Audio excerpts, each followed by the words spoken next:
नाज़रीन, पाकिस्तान पुलिस में जो है रैंकर्स का प्रमोशन जो है वो हमेशा एक मसला बना रहा है। इस अहम तरीन टॉपिक पर बात करने के लिए हमने ज़हमत दी है पंजाब पुलिस के साबिक़ डीएसपी अज़ीज़ खान को, जो इस वक्त वीडियो लिंक पर हमारे साथ लाहौर से मौजूद हैं। जनाब अज़ीज़ खान साहब, हम आपको वेलकम करते हैं अपने प्रोग्राम में। जी, वालेकुम सलाम दवामी साहब, आप ठीक हैं? अल्लाह की रहमत है। बस ये पिछला प्रोग्राम भी आपका आपसे जो किया माशाल्लाह वो उसको बहुत ज़्यादा मिला, लोगों ने बहुत पसंद किया उसको, तो इंशाल्लाह ये प्रोग्राम भी ऐसे ही होगा। तो फरमाएं। अजीज खान साहब, ये बताएं, आप खुद भी इस प्रोसेस से गुजर चुके हैं, एक बड़ी तवील अदालती जंग आप लड़ चुके हैं अपने एक ड्यू प्रमोशन के लिए, जो कि आपको वक्त पर नहीं मिला था। अब आप तो चलो लड़ चुके हैं, लेकिन आपको मालूम है कि आपके पुलिस के फोर्स में जो है ऐसे हजारों की तादाद में पुलिस वाले हैं जो रैंकर हैं, सिपाही से लेकर इंस्पेक्टर के, उनकी जो ड्यू प्रमोशन है वो किसी ना किसी वजह से, जिसमें उनका अपना कोई कसूर नहीं होता, वो उसके इल्तिवा का शिकार हैं। और बेचारे कुछ तो जंग लड़ रहे हैं, कुछ नहीं लड़ रहे हैं, तो वो इन्हीं के अपने पीएसपी अफसरों के रहम व करम पर। आखिर ये क्या है मसला कि पुलिस रूल्स में कोई खामी है, या उसका इतलाक या उस पर अमल दरामद जो है उसकी रूह के मुताबिक नहीं हो रहा है? क्या है इसमें? हमारे व्यूअर्स जानना चाहते हैं, और खुद जो पुलिस वाले हैं वो परेशान है, वो आपसे गाइड लाइन हासिल करना चाहते हैं कि इसमें है क्या प्रॉब्लम, क्या इसमें। दवामी साहब, पुलिस रूल्स एक्चुअली 1934 में बनाया गया था जी। जी। और इसमें पूरा जो कानून है, पुलिस क्या है, कैसे होगी, उसकी प्रमोशन क्या होगी, भर्ती होने वालों की, बाकी क्या करेंगे, रजिस्टर कितने होंगे पुलिस थानों पे, ये सारा कुछ उसमें शामिल है। आज हम अब सिर्फ डिस्कस करेंगे प्रमोशन की, जो आपने बात की कि पुलिस रूल्स में प्रमोशन कैसे होती है, और उसके बाद प्रैक्टिकली ये जो हमारे अफसरान हैं पुलिस के, वो क्या करते हैं जब इनकी अपनी प्रमोशन आती है।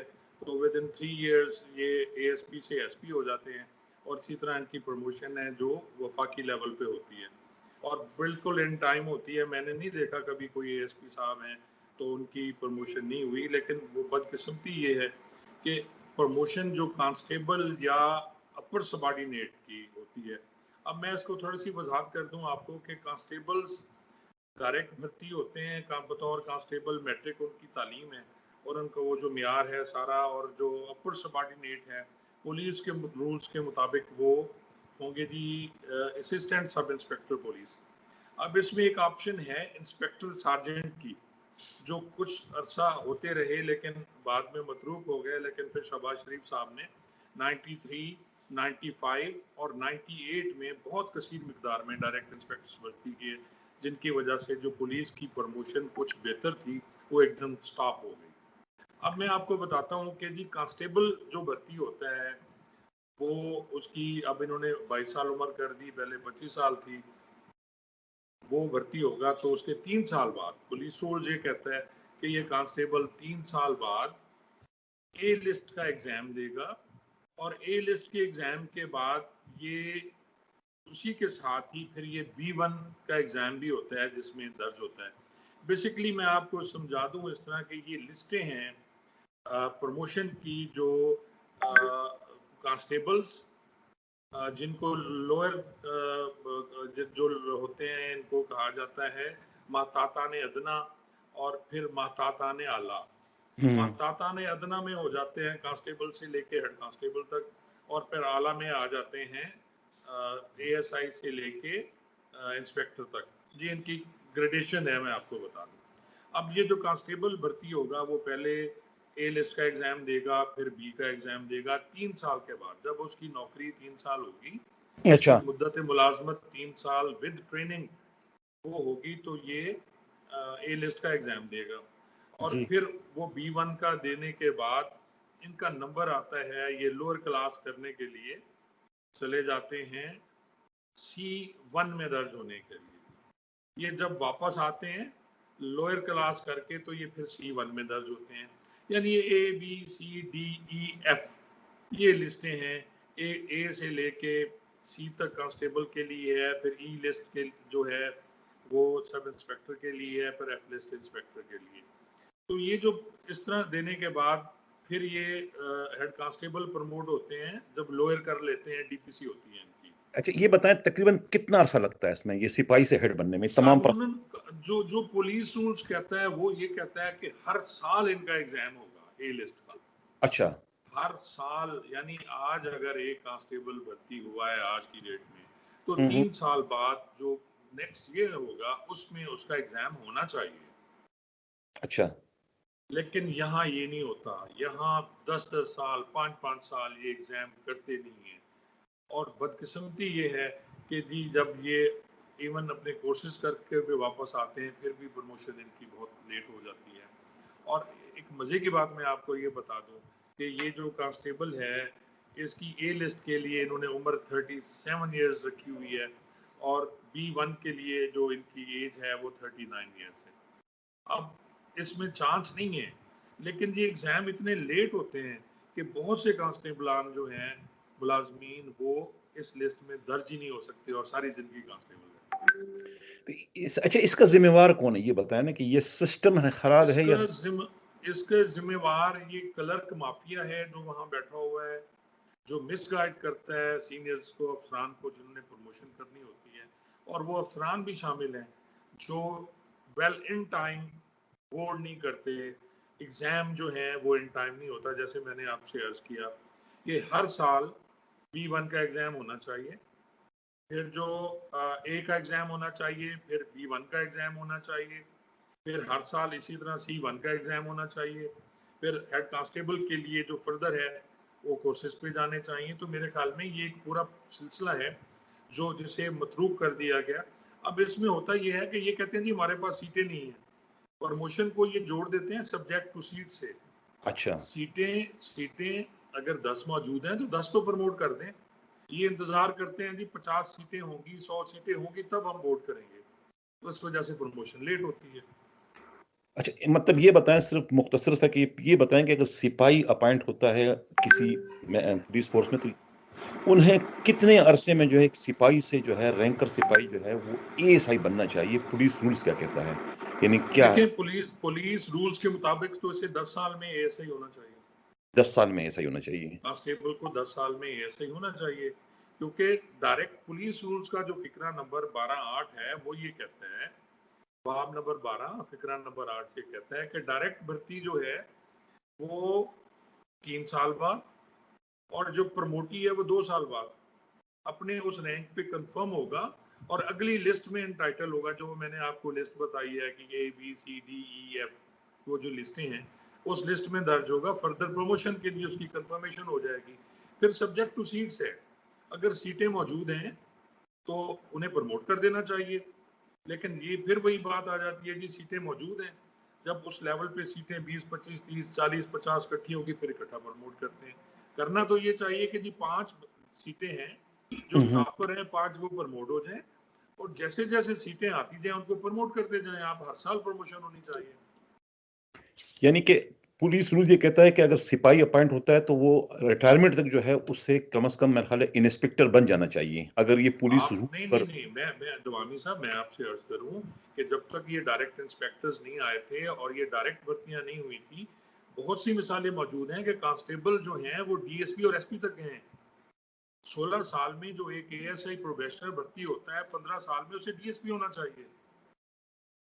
लेकिन ये बहुत सी मिसालें मौजूद हैं जो कांस्टेबल से DSP और SP बने हैं। लेकिन जो जब इन्होंने मिलजुल के इसका महकमे का सत्यानाश किया, बर्बाद किया इस महकमे को, हर रैंक में इन्होंने डायरेक्ट भर्ती शुरू कर दी, तो फिर यही हाल होना था ना जो है। अब 20-20 साल से एक ही रैंक में लोग बैठे हुए हैं। इसका मतलब तो ये हुआ कि पुलिस रूल्स में तो है कि इनको प्रमोशन मिलना चाहिए, लेकिन उसका जो इतलाक है या उसका इस्तेमाल जो है वो उसकी रूह के मुताबिक नहीं हो रहा है, और जो बीच में ये जो डायरेक्ट भर्ती हो जाते हैं वो उसकी एक बड़ी तादाद जो है वो प्रमोशन की राह में रुकावट बन जाती है, और उनके पास ये कोई नई सीटें जो है ये क्रिएट नहीं करते, नई वैकेंसियां मतलब कि नहीं बढ़ाते कि थाने की तादाद बढ़ रही है, तो उसके हिसाब से जो है स्ट्रेंथ भी बढ़नी चाहिए, सिपाहियों की तादाद बढ़नी चाहिए। उसका कोई नहीं फर्क पड़ता इनकी प्रमोशन पर कभी आबादी। दवामी साहब, एक्चुअली एक्चुअली हुआ ये है कि पुलिस रूल्स मौजूद है, ताजीरात पाकिस्तान मौजूद है, जी जी। ज़ाब्ता दीवानी मौजूद है, अमल कौन करेगा? अब इन्होंने IG, हर IG अपनी मर्जी से स्टैंडिंग ऑर्डर जारी कर देता है, और वो स्टैंडिंग ऑर्डर जो हैं वो पुलिस रूल्स को क्रॉस कर जाते हैं। अब होना तो ये चाहिए ना, जो चीज पुलिस में एक अलहदा बाब मौजूद है, पुलिस रूल्स में बाब 13, 12, 13, 14 ये सारे इसी के हैं। इसमें ट्रेनिंग है, इसी में प्रमोशन है, इसी में भर्ती है, हर चीज इसमें मौजूद है। तो इसमें अमल क्यों नहीं करते ये? वो इसलिए नहीं करते कि इनके अपने मफादात हैं। अब मैं आपको बताऊं कि जी डायरेक्ट इंस्पेक्टर जब आए, शहबाज शरीफ साहब ने डायरेक्ट इंस्पेक्टर किए, तो वो उनका ये था कि जी ये पंजाब के अफसर होंगे और इनको हम डीएसपी एसपी बना के डीपीओ लगाएंगे।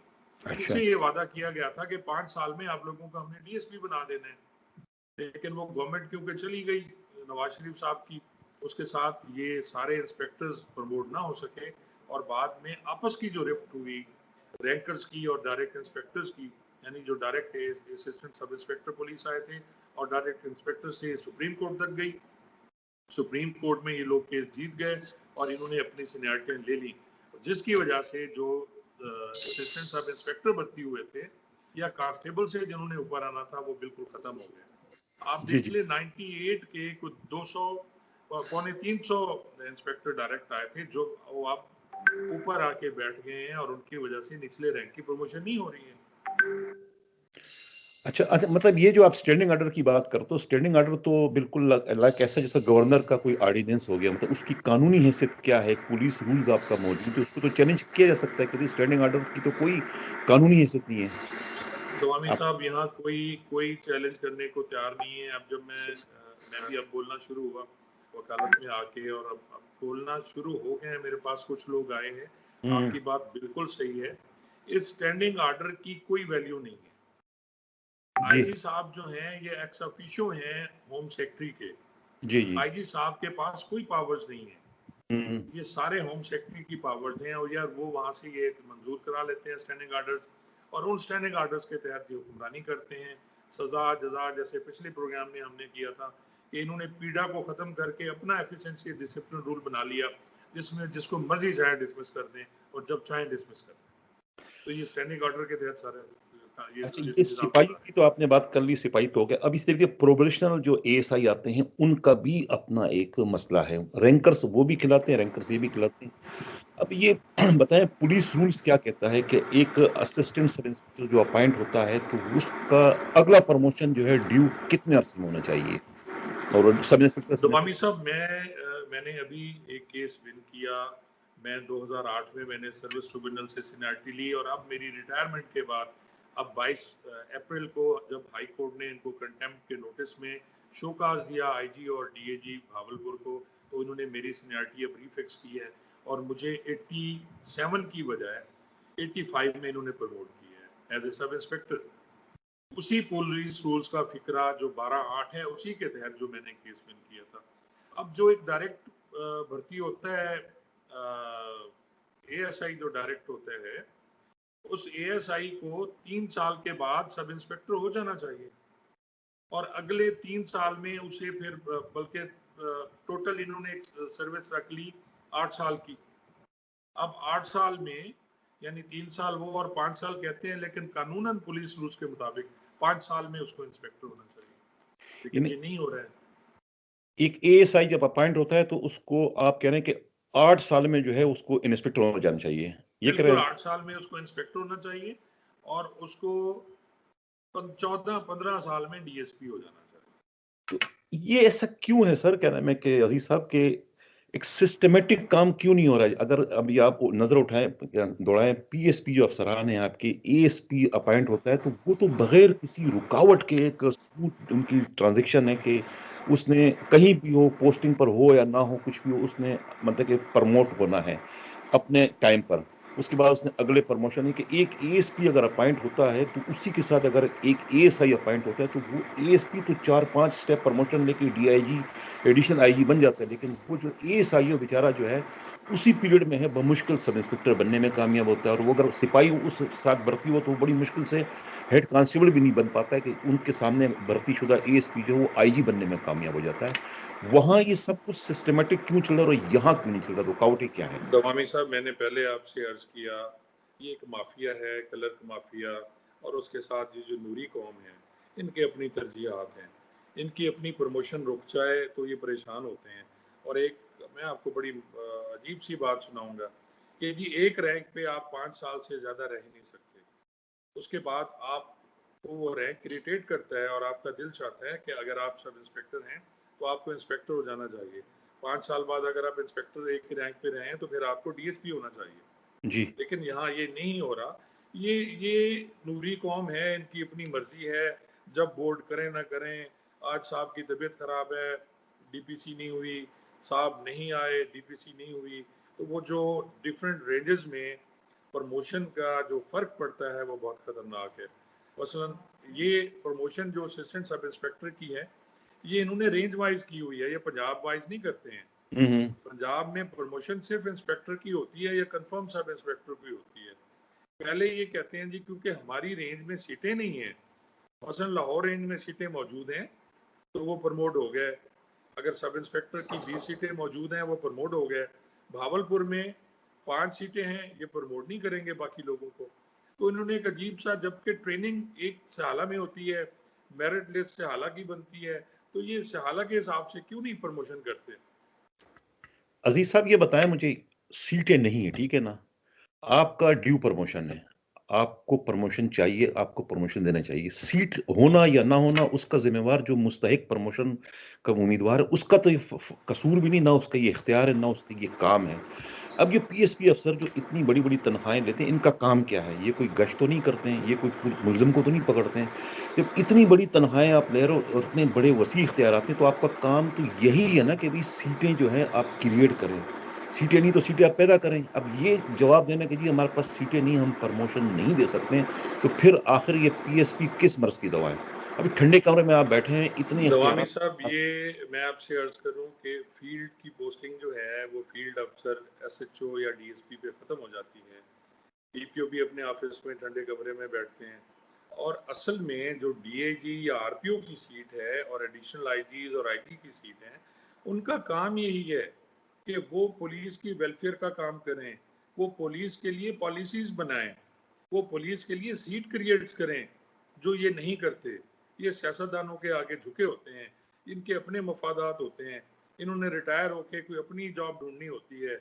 ये मरहून मिन्नत होते हैं उन सियासतदानों के, जिसकी वजह से ये अपने जो मातात हैं इनके, उनके लिए काम नहीं करते, उनकी वेलफेयर के लिए काम नहीं करते, उनकी प्रमोशन के लिए काम नहीं करते। गैर ज़रूरी सजाएं देंगे ये, जिसकी वजह से प्रमोशन रुक जाती हैं। तो ये इंतहाई ज्यादती है कि जी अगर इन टाइम पे प्रमोशन नहीं होती तो डिसहार्ट हो जाता है अफसर, और उसके बाद वो करप्शन भी करते हैं, वो हठधर्मी भी करते हैं, वो फ्रस्ट्रेशन का भी शिकार होते हैं जब इन टाइम प्रमोशन नहीं होती। जब उनके कुछ साथी प्रमोट हो जाते हैं और वो प्रमोट नहीं होते एसीआर की वजह से या किसी और की वजह से, छोटी छोटी सजाओं की वजह से, तो फिर फ्रस्ट्रेशन होती है और जिसका शिकार फिर अवाम होते हैं।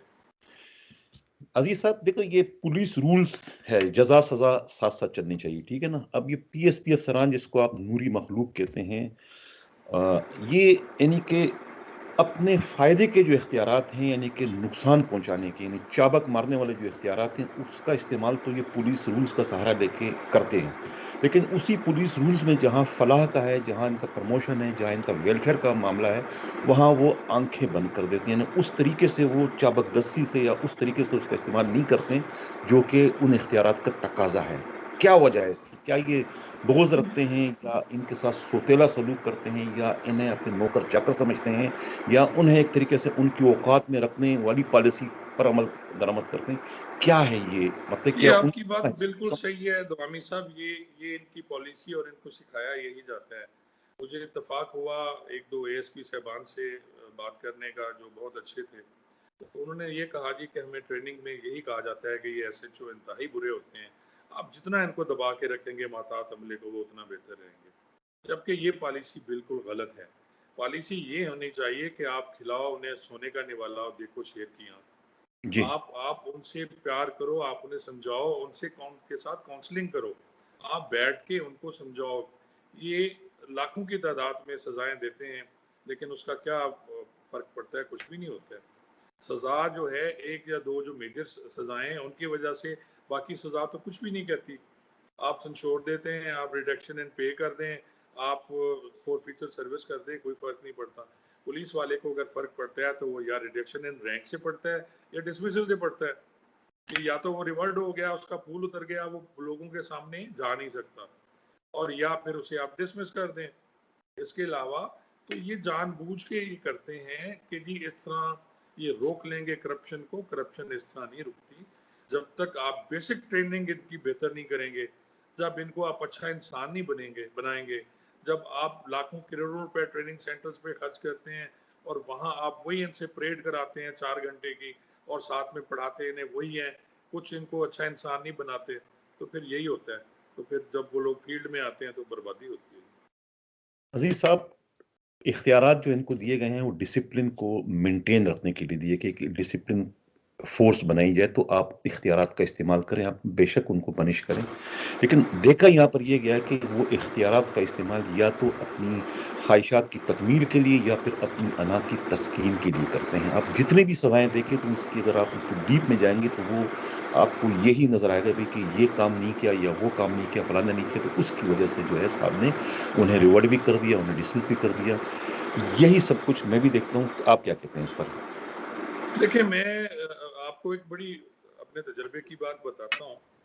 जो डीपीओ है या एसएसपी जिला पहले लगता था, वो ग्रेड 19 का लगता था, जी, और वो ग्रेड 19 का अफसर मैच्योर होता था, जिसकी सर्विस को कम से कम 15 साल हो जाते थे। जी, और आजकल आप देखें जितने भी डीपीओस लगे हुए हैं वो ग्रेड 18 के हैं। वो 5 साल बाद डीपीओ होते हैं और उन्हें प्रमोट करके एएसपी से फौरी तौर पे सिफारिश या कोई ऐसी चीज होती है, उन्हें डीपीओ लगा दिया जाता है।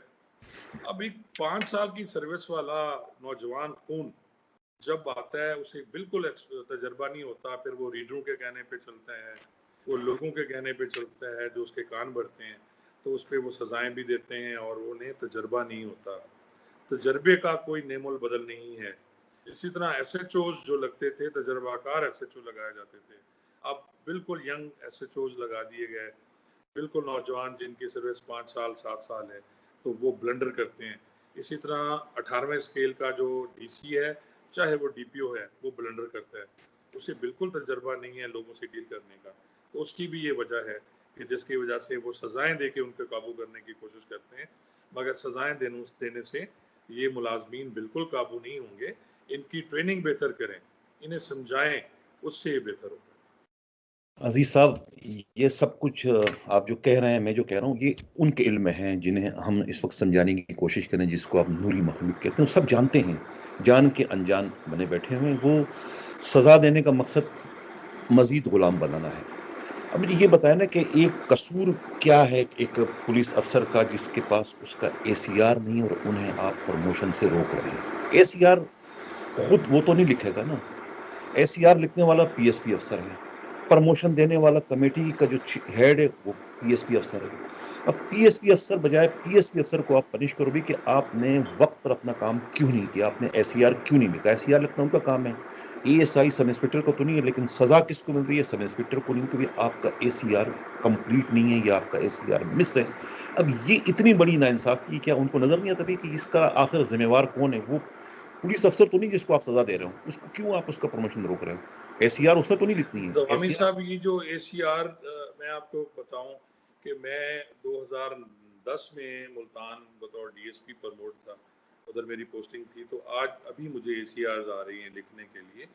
ये सारा वही क्लर्क माफिया एसीआर बना के भेजता है। होना तो ये चाहिए कि एसीआर एनुअल कॉन्फिडेंशियल रिपोर्ट है। अब ये एनुअल कॉन्फिडेंशियल रिपोर्ट उसी अफसर के हाथ में या उसी मुलाजिम के हाथ में दे दी जाती है कि जी आप जाके एसीआर लेके हैं। अब वो कॉन्फिडेंशियल कहाँ रह जाती है? फिर ये है कि एसीआर देना उस अफसर का काम है। मसलन अगर एसएचओ सब इंस्पेक्टर की एसीआर एक डीएसपी या एएसपी इनिशिएट करता है, उसके बाद उसको कॉन्ट्रोसाइन उसका डीपीओ करता है, फिर आरपीओ करता है।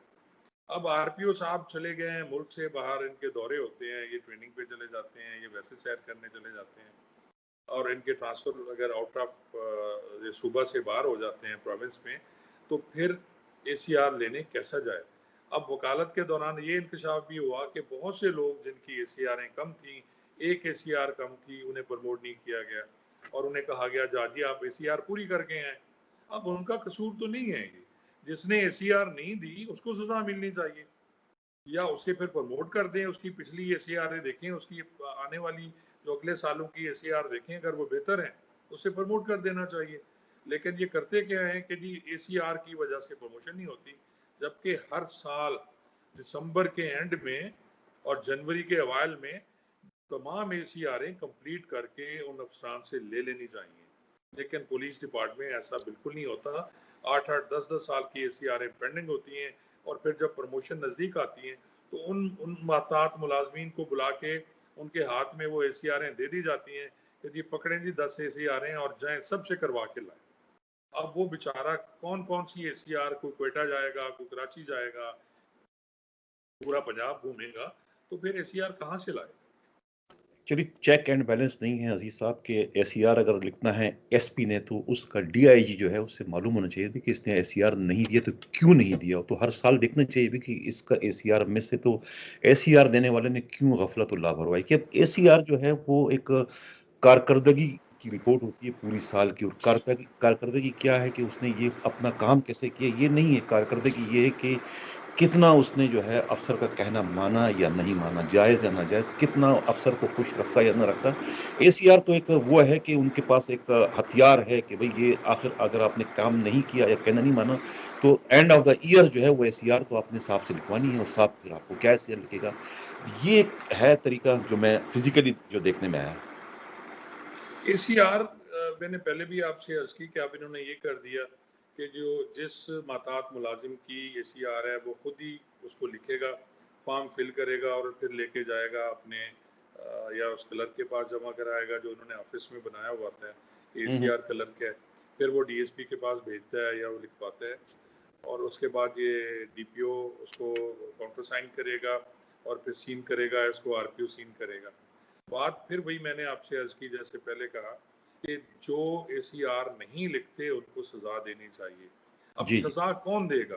हुँ, आरपीओ एसपी को सजा देता नहीं है, एसपी एएसपी को सजा देता नहीं, रह के इनको फिर वो डीएसपी काबू आते हैं जो रैंकर हैं, या फिर वही पुलिस वाले जो निचला मामला काबू आता है। इनकी सजा आपने नहीं देखी होगी कि कभी किसी आईजी ने, किसी आरपीओ ने, किसी जो पीएसपी अफसर है उसको सजा दी हो। इनको सजाएं बहुत कम मिलती हैं। सज़ाएँ कम मिलती हैं, सज़ाएँ तो उनके पास कोई इख्तियार ही नहीं है। एएसपी को या एसपी को कोई सज़ा दे ही नहीं सकता है माँ सिवाय ट्रांसफ़र के। कोई रूल्स नहीं है सज़ा देने का, इवन डिसमिस करने का, सस्पेंड करने का भी कोई इख्तियार आईजी के पास नहीं है किसी एएसपी को, इसलिए कि ये एएसपी जो है वो ताज-ए-बरतानिया के मुलाज़िम थे और वही अब तक चले आ रहे हैं। कोई इसमें चेंजिंग नहीं हुई है। सज़ाएँ सिर्फ़ रैंकर्स के लिए कि वो गुलाम हैं। सफ़ेद और काले का फ़र्क अभी भी इस वक़्त पुलिस के महकमे में जो है वो आपको नज़र आता है। जनाब, आप क्या कहते हैं? जी, बिल्कुल ऐसा ही है जी, आप बिल्कुल सही फरमा रहे हैं। सज़ा और जज़ा इक्वल चलनी चाहिए। अगर कोई मातात मुलाज़िम कोई गलत करता है तो उसको फौरी पकड़ के ये हवालात में बंद करते हैं, साथ में एफआईआर भी दर्ज कर देते हैं। लेकिन अगर वही कोई अच्छा काम करता है तो उसको जज़ा देने के लिए 2-3 महीने लग जाते हैं सर्टिफिकेट और पैसे आने में। यदि वो रिकमेंडेशन होती है फिर वो जाती है, फिर वो उसको मंजूर आईजी साहब करेंगे या आरपीओ करेगा, तो उसके बाद उसको जज़ा मिलेगी। लेकिन सज़ा फौरी गला काट दिया जाता है, उसे पकड़ के हवालात में दे देंगे या उसको पुनिश कर देंगे, जो भी है डिसमिसल है, बगैर इंक्वायरी के, बगैर किसी चीज़ के। और बहुत से केसेस मेरे पास जो सर्विस ट्रिब्यूनल में आ रहे हैं उसमें ये हैं जिनकी प्रॉपर इंक्वायरी नहीं होती, और उसके बाद फिर वो अगर वो सही, उसे सही सज़ा भी मिली है और इंक्वायरी प्रॉपर नहीं हुई तो फिर गलत होता है। मैं हमेशा ये कहता हूँ कि अगर कोई गलत करता है उसे सज़ा मिलनी चाहिए, फिर उसकी माफ़ी नहीं होनी चाहिए। लेकिन बिला जवाज़ सज़ा नहीं देनी चाहिए, अपनी पसंद नापसंद पे या किसी ऐसी चीज़ पे सज़ा नहीं देनी चाहिए। अज़ीज़ खान साहब, बहुत शुक्रिया आज तक के लिए इतना। इंशाअल्लाह आइंदा बात करेंगे कि सज़ाएँ क्यों दी जाती हैं, उस पर, इस टॉपिक पर इंशाअल्लाह अगले हफ़्ते बात करेंगे। इसी के साथ जी, इजाज़त। इंशाल्लाह। अल्लाह थैंक यू हाफ़िज़। So much. अल्लाह हाफ़िज़।